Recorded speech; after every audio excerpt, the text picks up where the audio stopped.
নমস্কার দর্শক বন্ধু, আমি দেব ঋষি। ঝুলন যাত্রা ও জ্যোতিষের কানেকশন সম্পর্কে আজকে বলবো।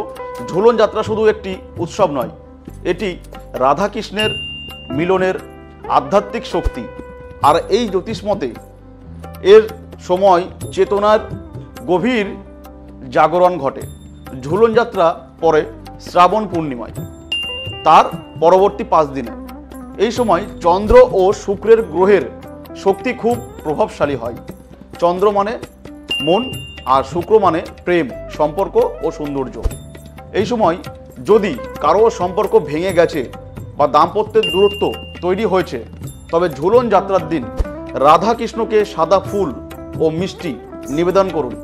মানসিক শান্তি ও সম্পর্কের উন্নতি হবে।